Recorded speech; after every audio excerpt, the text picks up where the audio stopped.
Coaches, welcome back to the Cutting Edge Coaching Podcast, powered by RYG Athletics, a proud provider of Nike sports camps. The mission of this podcast is simple. We want to help coaches get better. We do it by connecting coaches with ideas and strategies they can implement to grow as a coach and a leader to ultimately better serve their players and teams. And in light of that, we're excited to share that we're going to be updating the name of this podcast in January to the Better Coaching Podcast because it just better aligns with our mission. Today on the podcast, I'm excited to share a replay of my conversation with Coach Schall. At the time of this conversation, Mike was an assistant coach for the University of North Carolina's women's volleyball team, but in February of 2023, Mike was elevated to head coach. In his first 2 seasons at the helm, he led the Tar Heels to a 45-17 record. In this conversation, we dive into Mike's journey in coaching, coach well-being, handling emotions, leading this generation of athletes, teaching the value of teamwork, and more.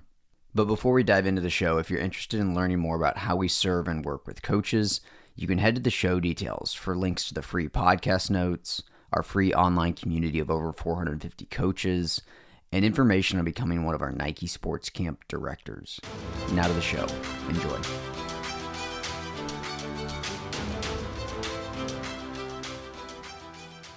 All right, coaches, really excited to welcome Coach Schall to the podcast today. Mike is an assistant coach for the University of North Carolina women's volleyball team. Coach Schall, let's start with this. You claim that your coaching career started when you were 3 years old. So tell us about that. Give us some context for that claim. Yeah, it's something that I joke about, but when I really think about what's important in coaching and teaching and leadership, I really look back to, not that I remember the exact time, but my father, who's one of my coaching heroes, started a boys' high school volleyball program in Derry, Pennsylvania. And what I found out later was how influential growing up, having my dad as a coach, was in my career. And I still think, and I've been around a lot of great coaches over the years, coaches with national championships and plenty of wins and Hall of Fames, but my dad is still the best that I've ever been around. And so when I was 3, he started a boys volleyball program at a place where who would ever think that boys volleyball would be popular. But just some of the lessons that I started learning when I was pretty young, obviously not at 3 years old, but as I grew up, and then I had the good fortune of playing for my father as a high school volleyball player. His lessons as a coach still impact me to this day. So I'm forever grateful for that. But from 3 years old, it's been an incredible journey. And when you're around such great people and great kids, to me, that's the best part of coaching. And I've been so fortunate over the years to learn from and be impacted by the players that I've coached and the other coaches that I've been around. But I was fortunate. I played, after I graduated from high school, I played volleyball at Penn State, where they had a men's program and a very successful one. And they also had a very successful women's program. And so after my freshman year of college, I knew that I wanted to coach and teach in some capacity. I didn't know what that looked like. So I was working a summer volleyball camp in Pennsylvania, and I called the women's head coach. His name's Russ Rose, and Coach Rose is still there. He's coached for over 40 years at Penn State and is one of the most successful volleyball coaches of any sport in the country. And I picked up the phone, and I was glad I did. I said, Coach, I want to get some experience. Can I help? What can I do? And he said, well, practice starts in a couple weeks. Come to preseason and we'll put you to work. And I had no idea what that looked like or what I was getting myself into. But it was one of the best phone calls I ever made, because from that point, I became, while I was in school, the women's season was in the fall. So I was a student assistant with the women's team. And then in the spring, I would play our men's season. And so basically I had volleyball going year round, but it was a great internship, if you will, into coaching. And I was part of the staff of very successful teams. And I was graduating, and in April of my senior year, Coach Rose said, we were moving into the Big Ten. Penn State was moving into the Big Ten at the time. And he said, I now have funding for another assistant. Would you be interested in staying? And I didn't have any other great options, and I loved my experience. So I said, yeah, I'd love to stay. And so I stayed for another 12 years. We won a national championship during my time there, but more importantly, just had the opportunity to work with great coaches, not just Coach Rose, but the other assistants that I worked with during my time, and just some phenomenal young people, and not just the All-Americans and the Players of the Year or the kids who went on to be in the Olympics, but the kids who just came in and worked really hard and cared a lot about the team.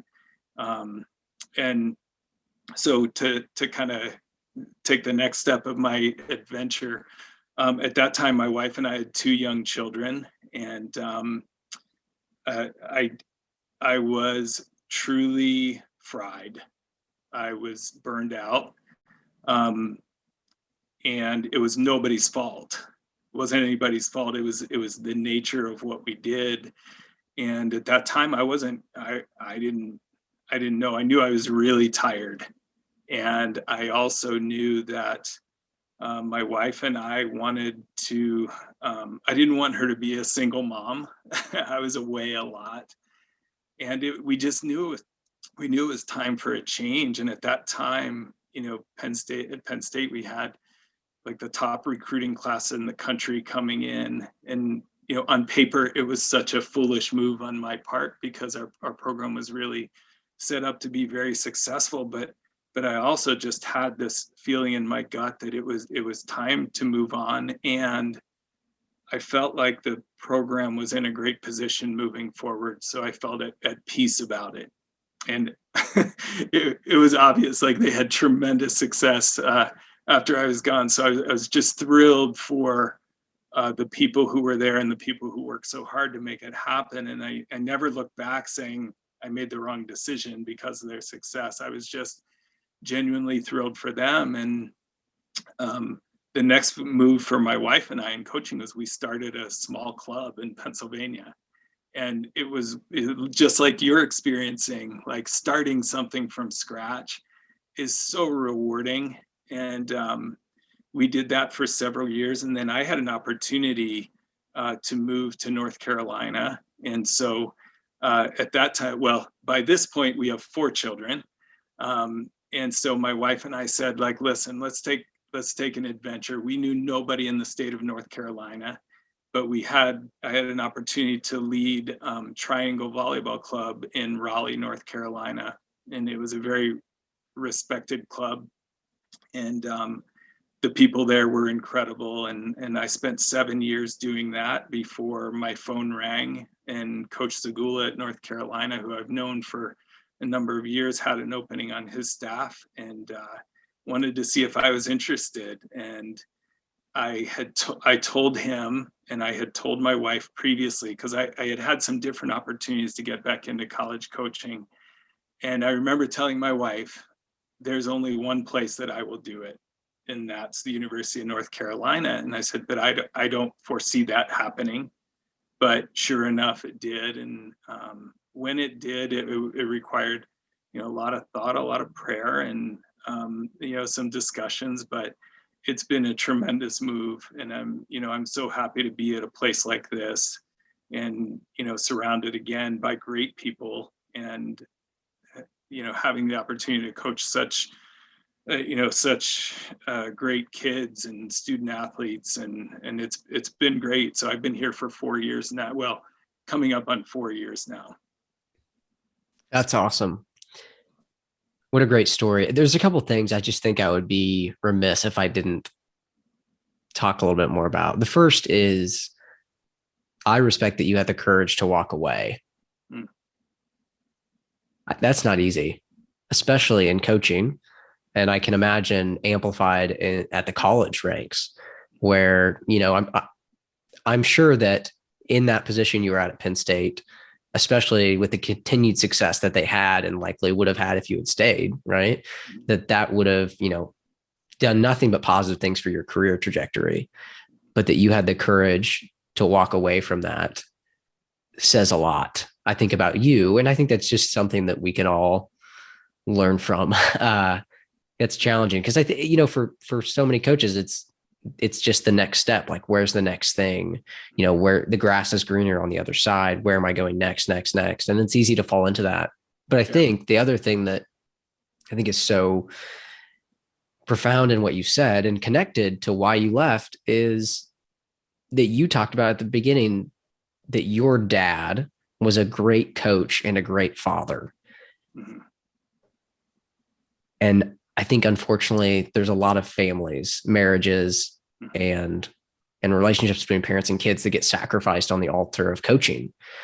And so I'd love for you to just talk a little bit more about how you have navigated trying to be a great coach and a great husband and a great father at the same time. Yeah, I'm so glad you asked that, Luke. I didn't, I think there are several things that I really love doing. And number one is being a husband and a father. And I love that. And I love coaching. And so I think I knew myself well enough at that time. And I still remember the emotional strain of stepping down from my position at Penn State. I still remember walking into Coach Rose's office, who I love. And, we still talk today and have a great relationship. But I still remember that feeling. And I also remember exactly where I was standing when I told the team that I was stepping down. And that was in 2006. So 15 years ago. But I still remember those things. And I think what you had mentioned about, it's the next step. I think I've never looked at it like that. I've always wanted to be fully present, fully engaged in whatever I was doing, wherever that was. And whether that's coaching 10-year-olds or, recruiting the next great player at North Carolina, or having a one-on-one meeting with an athlete, or being at home, like I wanted to be fully present there. And I think at the time that I decided to step down at Penn State, I was struggling to be fully present anywhere.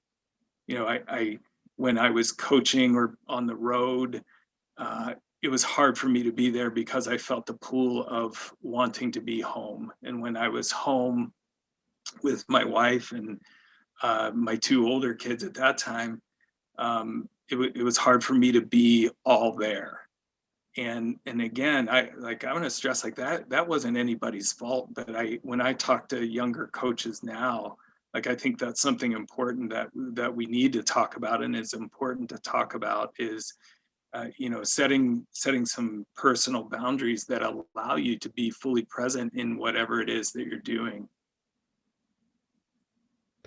Yeah, that's good. We'll talk more about that. What are some of the boundaries that you've set in your own life, or that you've encouraged younger coaches to set so that they can be present at home with their family and their kids, and then also be present when they're doing their job? Yeah. One of the things that I learned, and I think I was journaling, so maybe journaling is one of those things. I was writing down some thoughts the other day, and one of the best things that I ever did in coaching was got out of coaching. And when I stepped down from Penn State, I really had several years, and this kind of coincided with when my wife and I started the volleyball club in Pennsylvania, but I really got to know, like, who I was and why I was here, and really discovering what my purpose was. And so the one thing that I encourage other coaches to do is really get to know yourself. Like, why are you doing this, and what is important to you? But even on a practical level, like a very practical level, for example, when I drive to campus in the morning, I have about a 25-minute commute, and it's this great commute, like on back roads, and I take the commute in silence. Like, I don't, as much as I love your podcast and other podcasts and whatever I'm listening to or listening to books, I save that for the trip home.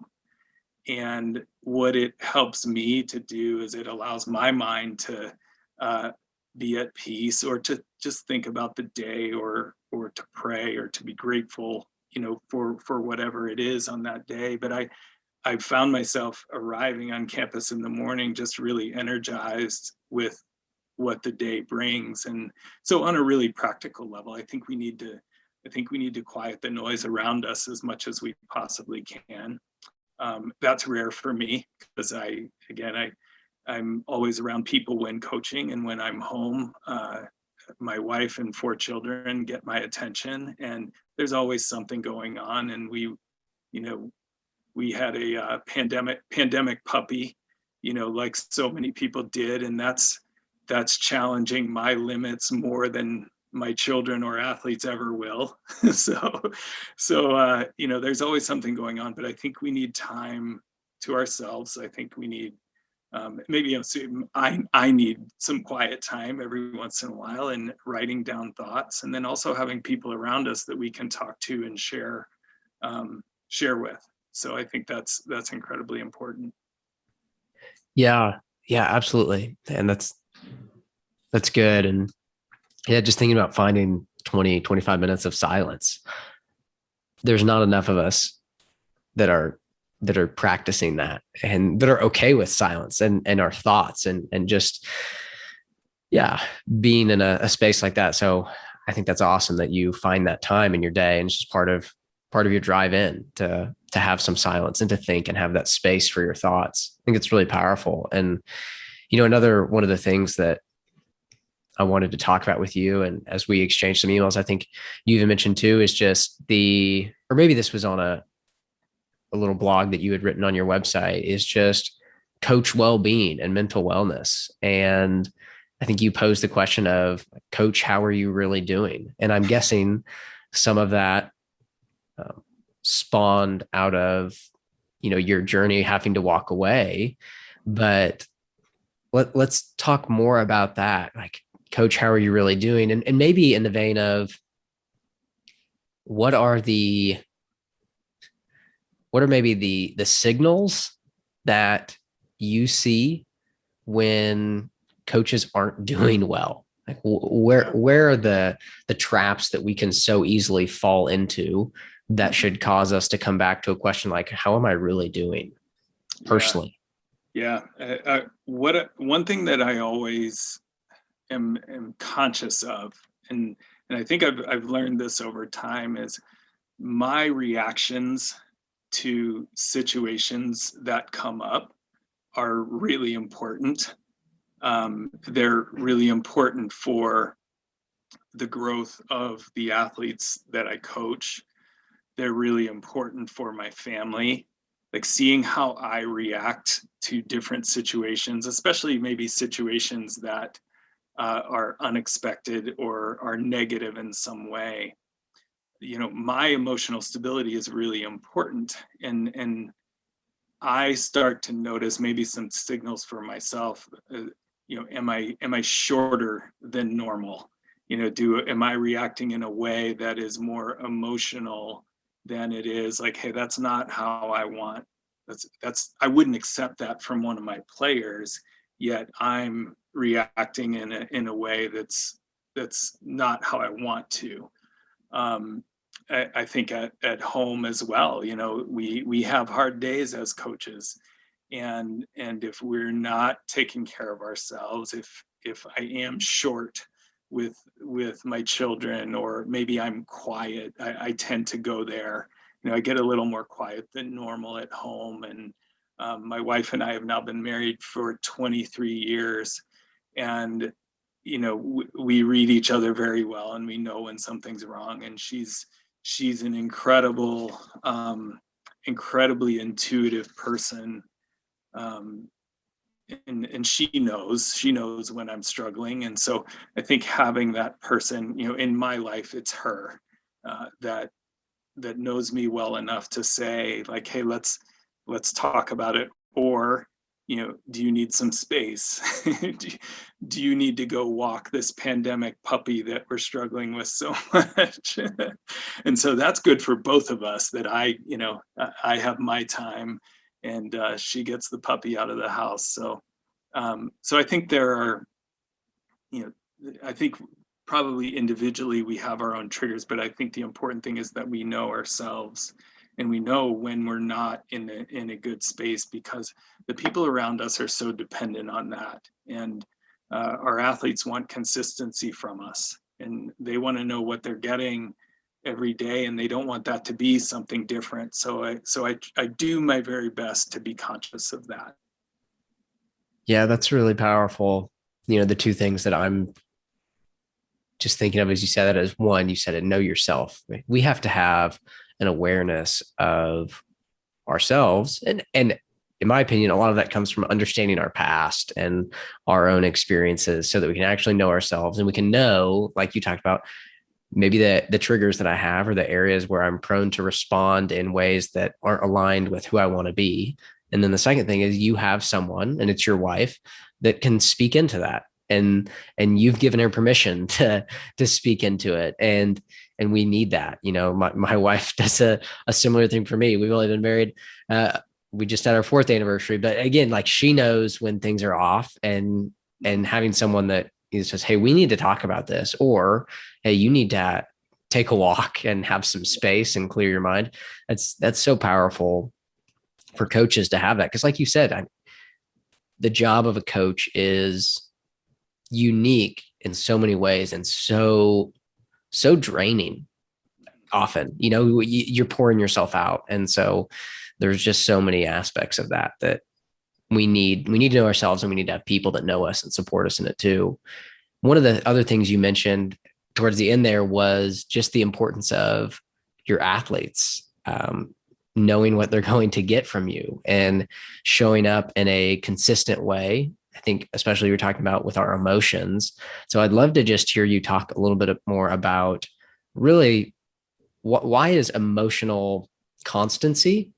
Why is being emotionally constant so important for coaches, and what's the impact of that on athletes when we're not doing it, and the good impact when we are? And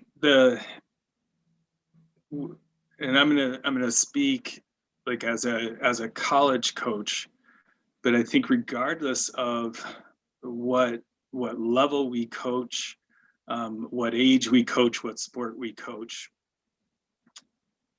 kids want to know that they're in a safe place to be exactly who they are.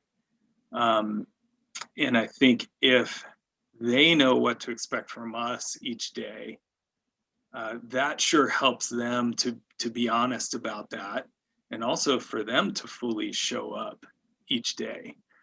I think one of the things that I am, and as a staff, we're very conscious of with our college athletes, we're getting kids who are at these various transition points in their lives. So kids arrive as freshmen on our campus, and this is their first experience living away from home for the most part, a rare exception. This is their first experience living away from home. For almost every one of them, this is their first time ever having a roommate that isn't related to them. They are also now entering into this phase of their athletic career where they're playing against people who are just as good, just as physical, but more experienced. So it's a really tough athletic transition. And then, oh yeah, you're going to college now. So you're not taking cupcake courses, to get that, like the courses that you're taking, it's the heaviest academic load. So all of these transitions, arrive at this point. And if we are creating an unstable environment for them, it just gives them another transition that they have to worry about. And I think with your basketball team, you don't have all of those transitions, but you have kids they're coming from probably every different type of background. You don't know what happened at lunch that day, or, who they're fighting with, or, we all have these transitions. And so I think creating the environment for kids to show up and be fully present in that environment is so important. So I think that starts with us. That always starts with us. And then we hopefully model that in a positive way. And when we don't, I think we need to be really honest about that with our athletes. Like, hey, I didn't do a good job today. I lost my cool. Or, hey, I was distracted. I wasn't with you on that, and I apologize. And I think that's something that's really important that, has maybe evolved in coaching over the years, and I think it needs to evolve more. Yeah. I think the overarching theme through that is that you and your staff that you're working with at North Carolina, you are just considering your athletes and their life. You're not just looking at them as this volleyball player that we recruited to come help us win. You're considering the numerous factors that they're experiencing as a whole person. Mm-hmm. And just that level of empathy to recognize, wow, like they're going through a lot right now, whether you're coaching like you said, a college athlete or kids, right? They all have a lot going on in their lives that often we're not aware of. And so to be cognizant of that is so huge. But then, like you said, too, if they don't know what they're going to get from us when they show up to practice or a game, it's just going to make all those things harder. And yeah. And then tying back to what you said earlier, usually when our reactions are negative, it's an indication that there are some things that are off in our own life that need to be taken care of so that we can better serve the people that we're coaching. So I think I'm convinced, Luke, that kids and anybody involved in our program, I'm convinced they're not trying to mess up, and they're not trying to make mistakes. They want to do well. And a lot of times I think what we pay a lot of attention to, and I think we're getting better at it, is when a player shows up and you just know something's off. It's like, I think we have to dig into that a little more, just to make sure they're in a good place. And I think that's, I'm learning over time that's far more important than tactical considerations. It's like we want kids who are able to perform at their very best. And don't get me wrong, like we want our team to do well. We want our players to do well.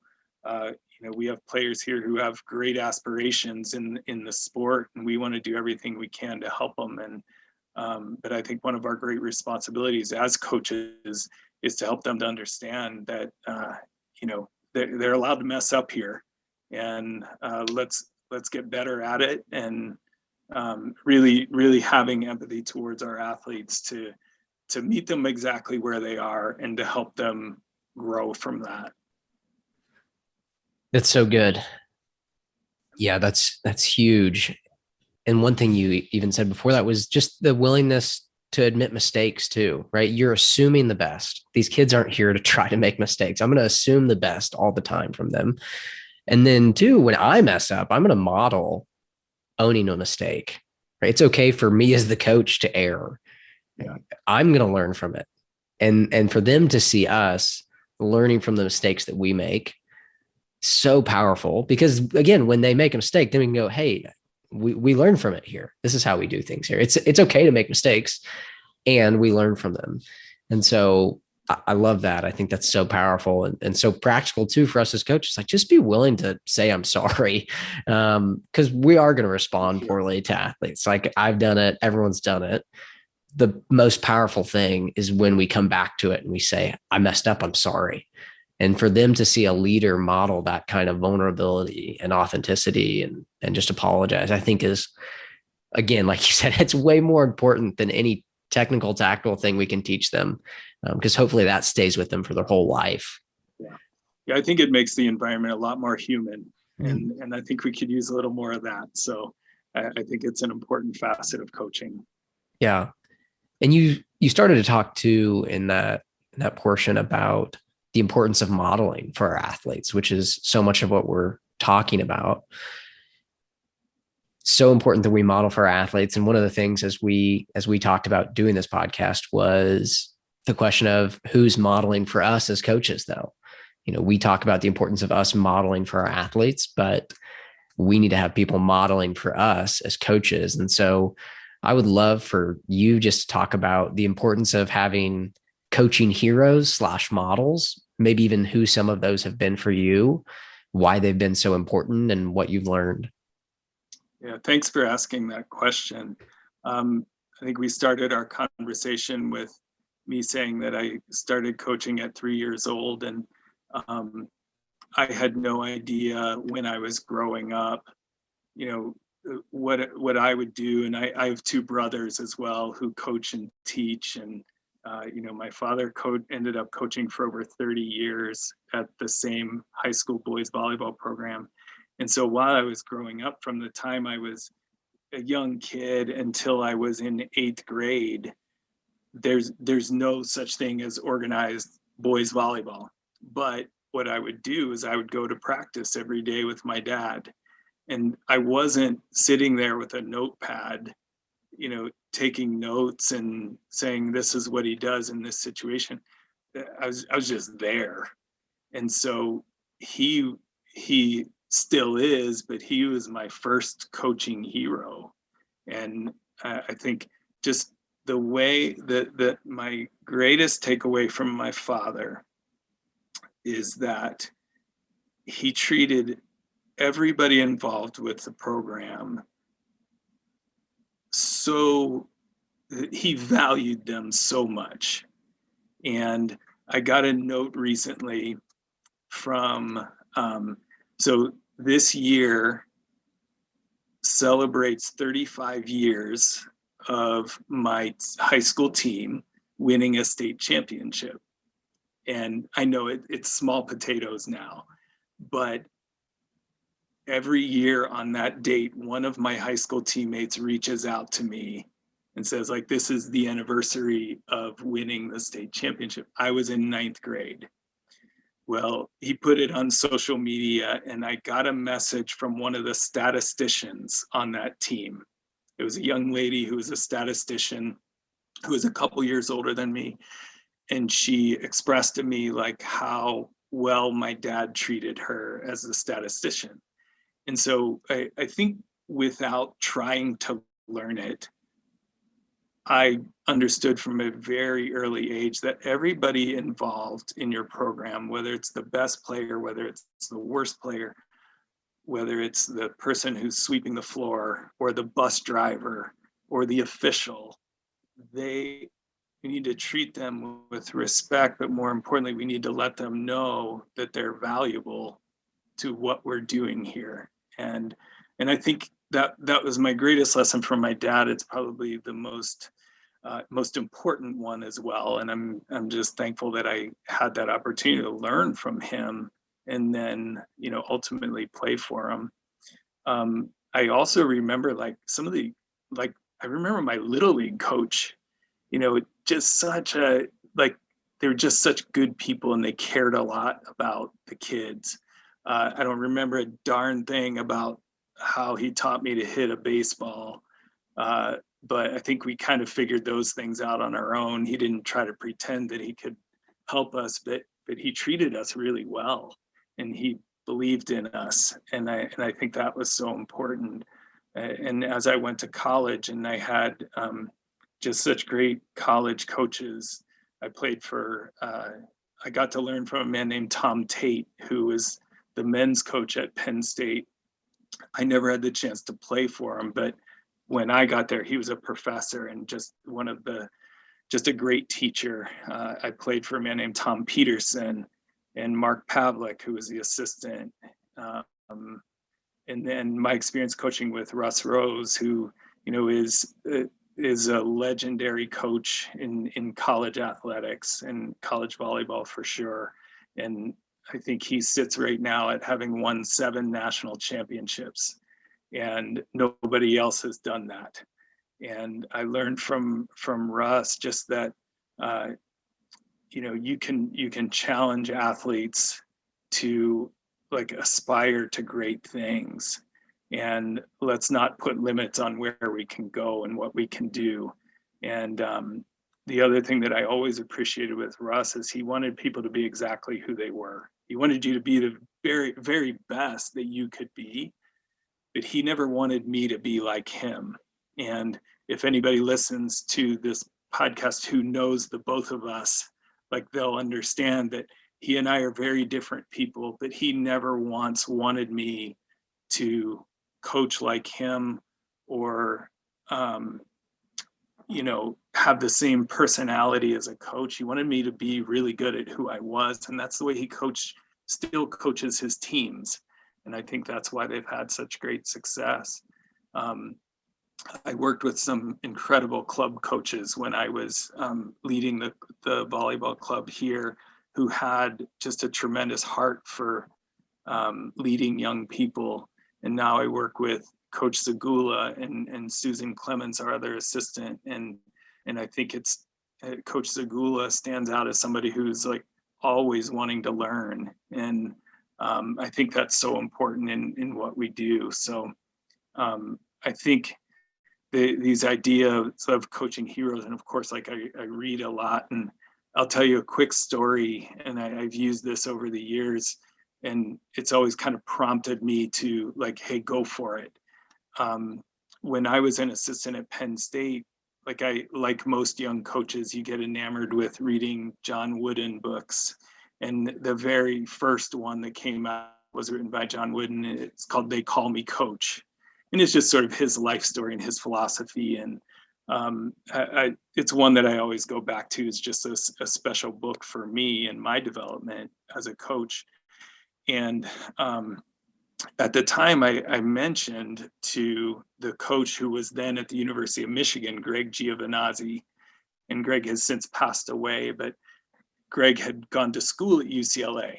And I mentioned to him something about like how important John Wooden was like to me growing up. And I said, I'd love to write him a thank you note. And he looked at me and he said, do you want his address? And I was like, yeah, if you have it. So I wrote a handwritten note, and I always remembered it was before our first child was born. So I wrote a handwritten note, and in the note, I just basically said, thank you for who you are and the influence that you have had on people that you've never met. And I said, I don't want anything in return. I just felt like I needed to say thank you. A week later in my office at Penn State, I get this handwritten note back from, I believe the address was like Encinitas, California. And I was like, what is this? And sure enough, it was a handwritten note from John Wooden telling me, how much he appreciated my note, but he also said in there, always remember that parenthood is the most important responsibility that you're going to have. So that hangs on my wall, and it's a constant reminder of, why we're here, why I'm here. And it keeps things in perspective for me. So I think the idea of having coaching heroes and people that do things the way that you aspire to do them is so important. And these people are much more accessible than we ever think they might be. And so I wouldn't hesitate in telling young coaches to at least have them to look up to, but don't hesitate to reach out to them as well. What an awesome story. Man, just speaks to the kind of man he was, but then also, yeah, like you said, just the importance of it. The importance of having role models as coaches, I think is huge.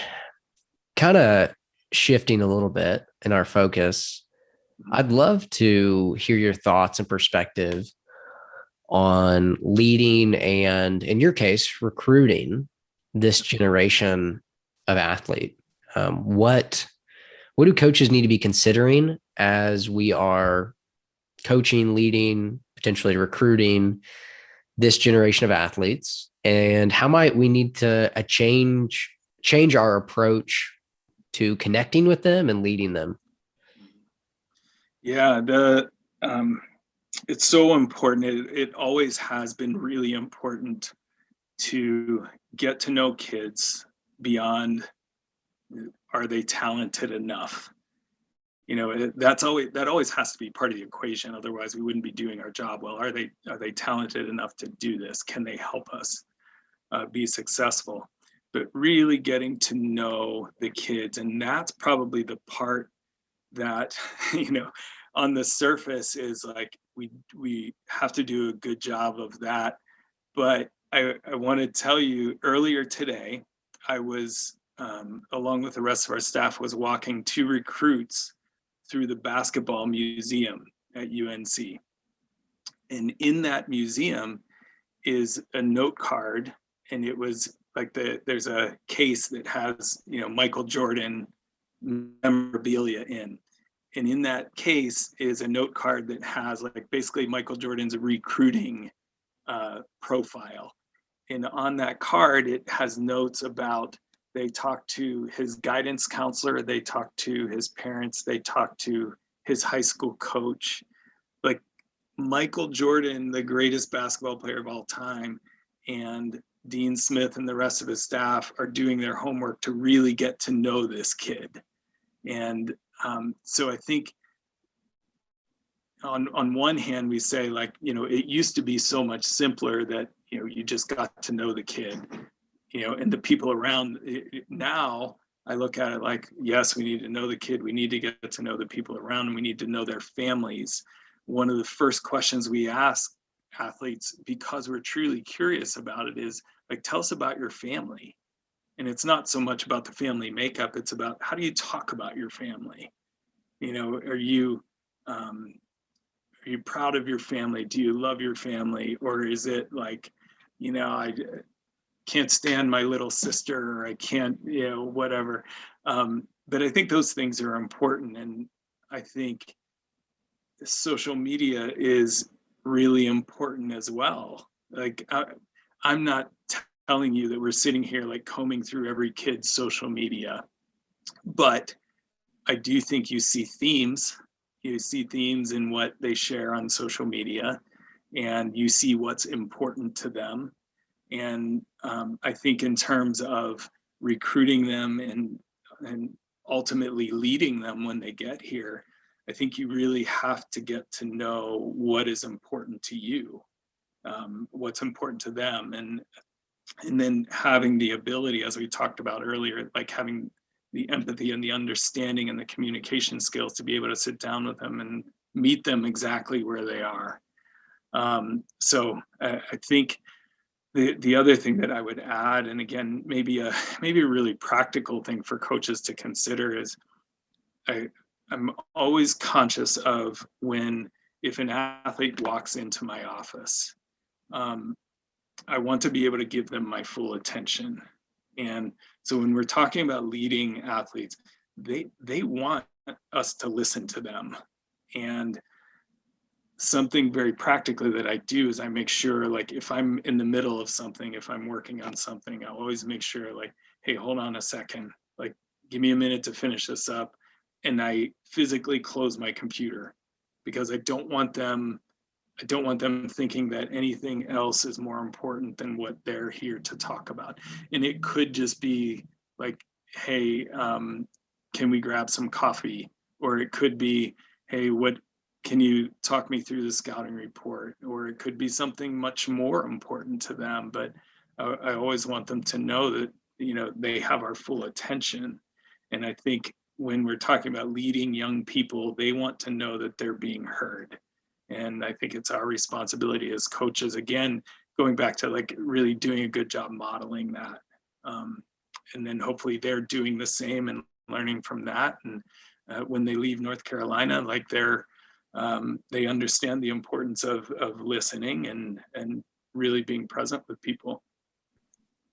Yeah, that's powerful. And a great practical example. Just let's make sure we're being present when we're having those conversations with the athletes we're leading.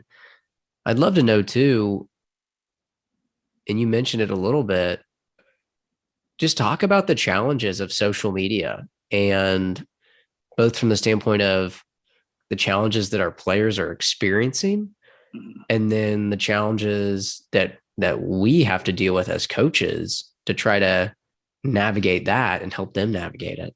Yeah, there are parts of social media that I absolutely love, and getting to know you through social media is like, that's a part that I love. We get to learn a lot.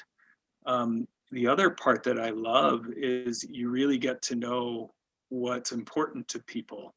And if you scroll for 10 seconds or more, you get a pretty good feel for what's important to different people. I would say I'm somewhat active on social media, but I really sympathize with young people in the challenges that it presents. And I guess in a way I'm really fortunate. Like my children are, well, I have a daughter. My oldest child is a freshman in college. She just finished her freshman year. And then my son is a junior in high school, and my next son is in 7th grade, and my daughter's in 5th grade. And so they're kind of going through a lot of the things that the athletes are going through. And I've really seen some mistakes on social media, and even with my own children, like we have those conversations all the time, but basically anything you put on there is so heavily scrutinized. My kids, I'm sure, have more followers than I do. I think about a lot of the high profile athletes at a place like North Carolina or other schools across the country, and the amount of I'll say abuse that they get on social media is so disheartening. Like that people can be so cruel, from their phone or behind a keyboard, it's just mind-boggling to me. So I think it's part of our role as coaches. This is part of why coaching is so complicated now, is that you don't know what voices they're listening to or what they're reading, or the importance that they're giving it. And I think we always need to be framing that, like, who are the important voices in your life. And I have a term that I use. It's like, what are your inputs? What is coming in, and is it really important? Is it helping you to grow, or is it negatively affecting you? Yeah. And as you're saying that, I'm just thinking, man, we better do a great job of building a really positive relationship so that we are an influential input. Because if we don't, like you said, there's a lot of voices and there's a lot of people with thoughts and opinions. And if they don't trust us, if we don't have a deep trusting relationship with the players that we're coaching and leading, then yeah, they'll listen to a lot of other voices, because there's a lot of other voices that might tell them what they want to hear versus what they need to hear, or just that they won't be able to recognize, like, this isn't someone, or this isn't a voice that matters, because, man, I can only imagine what it's like to be a high profile athlete, especially at the college level, and to just get all this input. Yeah. And, I love the quote that Brene Brown has really popularized with daring greatly and the man in the arena, and not listening to the feedback from people in the cheap seats, right? It's like they're not in it. They don't get to have a voice in your life. They don't know what you're going through, and so helping athletes navigate what voices to listen to, I think that's so, so important. And obviously, like, again, we've got to have a voice that they trust so that they'll listen to us. That's so that was crucial. the word. I think that's so important. What you said is, do they trust our voice, and how do we show up for them? Because if they don't trust our voice, there are plenty of others out there that are available to them, but what is the voice that they trust? Absolutely. Yeah, totally. Those things are so important. Kind of shifting back to something that we talked about earlier with kind of with modeling, but then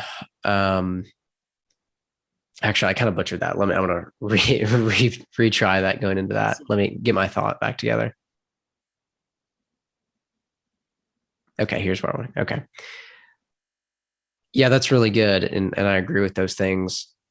Kind of shifting a little bit and tying back to something we talked about earlier. We talked about the importance of emotional control, emotional consistency as coaches. And we've talked a lot about the importance of modeling. I think that's a huge thing for us to model if we want our players to actually exemplify that when we're playing. And so you shared an example with me about an exercise that you did when you were at Triangle Volleyball Club, and something that you use to try to help athletes respond better. And so will you share what that exercise was and maybe what the impact of it was and why it's so important? Yeah, I think it started with trying to become a better coach myself. And what it evolved into over time was I made a sheet available to our coaches. And then these are conversations we had with the athletes that we were coaching. And what we did was we just said, like, what are scenarios that will inevitably happen over the course of a season? You're going to get a bad call, or hundreds. You're going to get bad calls. The officiating's they're going to make mistakes. You're going to have a tough loss. Maybe it's a game that you feel you should have won, could have won, but didn't. You're going to have a great win. You're going to have an athlete who isn't playing to their potential over a consistent period of time. So these typical scenarios that every coach who has ever coached a team in any season goes through, reflecting on how do I want to respond in those situations. And so when I took that to a personal level, it was like, oh boy, like if I'm reflecting on this past season, how do I want to be better in those situations moving forward? And so I would make that available to our coaches to do. And oftentimes we had some good discussions around that, but then taking it to the players and the importance of that. How are we going to respond after a mistake? What's your reaction to teammates going to be? What's your reaction to yourself? What are you saying to yourself? What are you thinking? So we talk about, like, what's your reaction to a mistake? What's your reaction when things are great? Are you still mad about the previous play and you can't even celebrate with your team? Like, what are those things that are happening? So I think just the importance of being proactive in terms of, this is what I want to do, and then reflecting back and saying, like, did I do those things? How did I respond to a bad call? Because they're going to happen. And I think everybody's doing their best. I don't think officials try to make bad calls, but you're always going to think that you could have gotten one that you didn't. But how did I respond to that? And did it affect my team? So I think being proactive in our thought about that, but then also reflective after the fact to say, how am I doing in this area? Yeah, that's powerful. And from a coach standpoint, like you said, I mean, it's going to make us more aware, right? We've thought about it before. I know this is going to happen. How do I ideally want to respond? Because in the moment, like, if we don't think about it beforehand, in the moment, who knows how we're going to respond? Because it's emotional. Sports are emotionally charged. It's difficult, right? We all have our triggers. And so if we don't consider it beforehand, it's just kind of however we're feeling. And that's how maybe we respond on that day. But then to just think about it before, to consider it before, how powerful that is. And I think the other really important thing in what we were just talking about is when you take that and you do it with your players and you have them consider it, now you guys are on the same page of, we've defined what we expect in these situations. And now, we hear coaches talk about accountability all the time, hold kids accountable. You can't hold them accountable if you haven't set the standard together and they don't believe in it, right? But as soon as we say together, hey, when this happens, this is how we're going to respond. Accountability is not that hard after then. You've got to be willing to follow through on it. But now it's just, hey, this is what we said we were going to be. This is what you said you were going to be. How did you respond? And then back to what we said earlier, they're going to make mistakes too. Okay, you responded really poorly. How are you going to do it next time?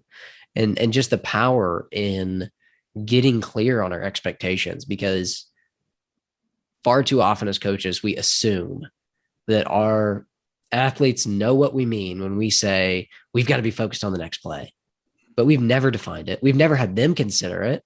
And then when a situation happens and they don't focus on the next play, we get on to them, but they're like, what do you mean next play? We've never defined it. There's no thing for us to hold them accountable to if we haven't gotten clear on our standards for these different situations. So I think that's just so powerful and profound. Yeah, I think one thing I've started doing quite a bit is there's a big international volleyball tournament going on right now. It's called the Volleyball Nations League, and it's in Italy. It's sort of like the precursor to the Olympics, and there's some incredible volleyball happening. And even at that level, the very highest level of our sport, there are examples of players responding so well when things aren't going their way. And there are plenty of examples of players not responding well. And I've started to take like these little video clips to say like, hey, what do you think about this? Is this serving them well? What happens on the next play after they respond in a negative way? So I think your point is a great one, that they don't know. And it's our job to show them like, hey, if this is what we're saying, this is what we expect, and giving them some real examples. I also think, it's an old coaching adage of like, catch them being good. And too often we're finding fault, and that's part of our job too. Like, we want to get better at the things we're not so good at, but really celebrating those times when, players are typically, like, quite honestly, they're their own worst critic, and they have a hard time saying like, that was really good. That felt really good. So I think it's our job sometimes, like, asking them the question, like, how did that feel? What do you think about that? And then we get a pretty good glimpse into what they're thinking about. But I think catching them being good and telling them that, hey, that's exactly what we're looking for. How does that feel? And so I think the way we communicate that is really important. Yeah, man, noticing progress, catching them being good. It's just so powerful. And to tie it back to what we said earlier, if you want to have a voice that they trust, you better catch them being good. And you better notice when they do something that they couldn't do before or that they struggled with before. It's just so powerful to do those things. I've got one more question and then a few rapid fire questions for you. I know a big part of your why in coaching, or something you're passionate about, is just teaching young people the value of teamwork, how to be a part of a team, and the importance of teamwork.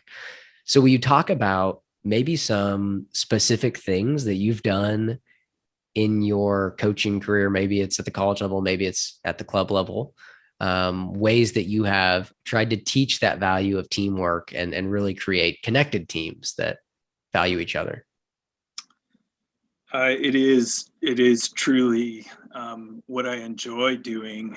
I think for me as a coach and as an educator, like I've always viewed sports as the world's greatest classroom to learn about the important things in life, and specifically with team sports, and specifically with the sport I love of volleyball.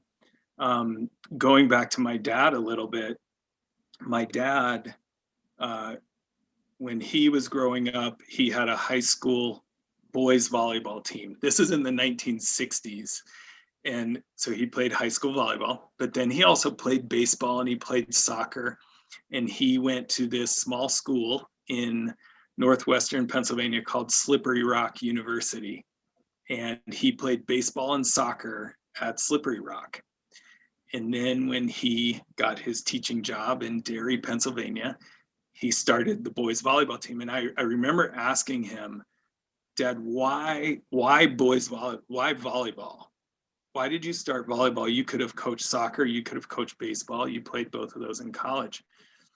And he said that he felt that volleyball gave him the greatest opportunity to teach kids how to work together as a team.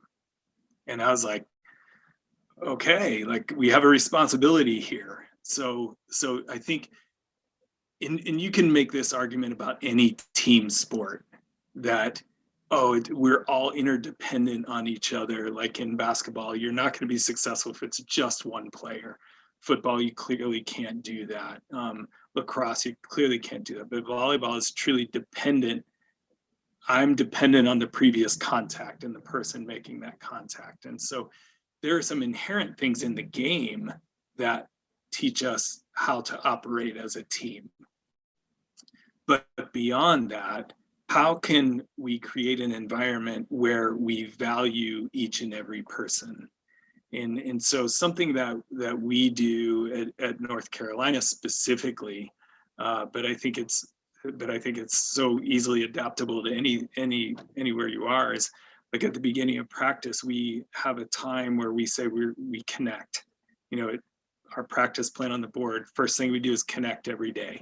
And so players could be warming up, doing their own thing, getting ready. But then when we come in to start practice, we connect. And everybody has to like high five everybody else. It takes 30 seconds. But there's just, and what we say is if I give you high five, we need to make eye contact as well. So it's a way for every player to connect with every other player. So everybody's valuable. Everybody has the same value in this. And the other thing, and I credit Coach Segula for this, I think he's been doing this a long time. At the end of practice,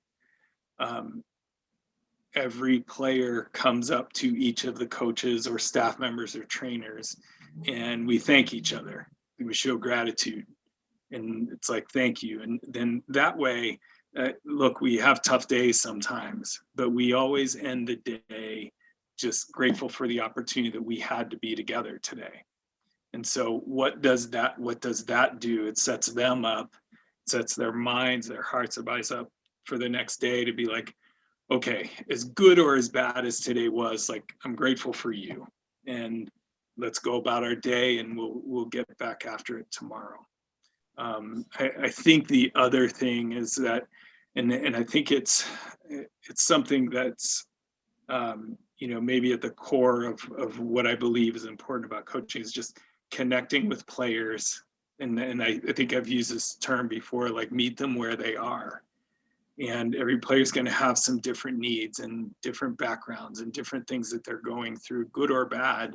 But can we meet them where they are? And I think just finding that time and finding the space to connect with each player on their level is so important for us as coaches. That's awesome. Those are great strategies. Yeah. How much would that change a lot of coaches' practice environments? They just did those two things: connect for 30 seconds at the beginning and express gratitude to each other at the end. It's really powerful. And yeah, it shapes an environment that hopefully our kids like being a part of and want to come back to the next day. And to go back to the very first thing you talked about with your dad, they know they're valued. I mean, we've got to make sure that the people that we're coaching, the people that we're working with, they know that they're valued. So that's an amazing thing. I love that. Thanks for that example. And just the knowledge that this is a Division I program, and that's what you guys are doing. For sure. You guys are prioritizing people at the highest level. We can have both. We can have high performance, and we can have really positive relationships and experiences that develop people. They don't have to be mutually exclusive. Yep. Exactly. Well, very well said, Luke. Yeah. Well, let's do a few rapid fire questions. Just the first thing that comes to your mind. Here's the first one. The most fun part of coaching is the people. Absolutely. From the athletes to the other coaches we get to be around, to all of the people behind the scenes who make what we do possible. So important. They're the best part about it. Yeah. Here's the next one. I wish I would have known blank before my first coaching experience. Ooh. I wish I would have known how meaningful my first phone call to Coach Rose was. Yeah, absolutely. I think I understood the importance of that much later, but it's pretty important to pick up the phone. Yeah, that's awesome. I know I'm successful as a coach when my players are really sad when they take off their jersey for the final time. That's good. I want their experience in whatever context it is with our team. I want their experience to be something that they truly take with them for the rest of their lives. Yeah, that's fantastic. Here's my last one. If you could decide, these are the top 3 things every coach, every sport, every level, they should be educated on these things, what would they be? Empathy, meeting kids where they are. I think how to teach well. I don't think coaches now are trained. I'm very grateful that my undergraduate degree was in education. I'm really grateful for that. But I think how to teach well. I'm glad you had Doug Lamov on. I think that was fantastic. And then I think the third thing is to not eat lunch in the faculty lunchroom. And that one probably requires a little bit of an explanation, but give the explanation. Yeah, I want that one. I'm intrigued now. What do teachers do in the faculty lunchroom? Oh, they just complain about kids. There you go. And I think when we start to have those thoughts about kids, even if we never verbalize them, those seeds are planted. And going back to like, now you know, like how meaningful your podcasts have been. I think Trevor Reagan was on, right? And talking about his stuff, like the Pygmalion effect, so powerful. And I think just, it's not just how we interact with kids, it's our thoughts about kids, like understanding that there is so much good in every young person that we interact with. And my purpose in life is to pull those good things out of those kids. And when we hang out in the faculty lunchroom, we're not doing a good job with that. So I'm always going to believe that there's a lot of good in other people, and let's help them to see that too. Yeah, that's fantastic. I'm inspired right now just hearing you say those things. That's powerful. And yeah, just the reality that the mindset that we have towards the people we lead actually has a huge impact on them and their growth. And for anyone that hasn't, episode 4 with Trevor Reagan, he talks some about that. And Trevor just put out a video on YouTube, and you can follow him on Twitter. That was a really challenging video for me. I was inspired and challenged by it. Yeah, Coach, this has been fantastic. First thing, I think we're going to need to do a part 2 when we talk about how to teach well, if you're down for that. Because yeah, we could spend an hour talking about that. I think it's so important. Love it. And then last thing, just share with people how they can connect with you and get in contact if they want to. I do have a semi-active blog website. We call it schallcoaching.com. So that's one way. I do reflect a lot and journal a lot and write a lot. I don't always share what I'm writing, but the things that I think will be helpful to other coaches, I put on there. And the other way is Twitter and Instagram. It's the same thing. It's at 6, the number 6, Schalls, SCHALLS. That's Awesome. our house. Six Schalls. We go everywhere. It's fantastic. Well, Coach, this has been amazing. Thank you. I appreciate your time. Thanks for all that you shared today. So much good stuff for coaches. Luke, thanks so much for having me. I really enjoyed the conversation, and I just admire all that you're doing for coaches everywhere. So thank you. Thanks. I appreciate it.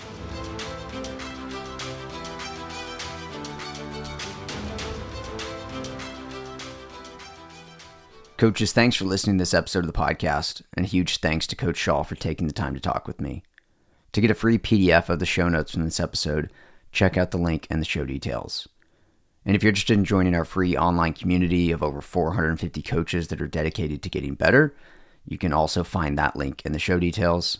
And finally, if you're interested in talking with us about becoming one of our Nike Sports Camp directors, you can head to the show details, click on that link, fill out a quick form, and we'd love to talk with you. Thanks for listening to the podcast.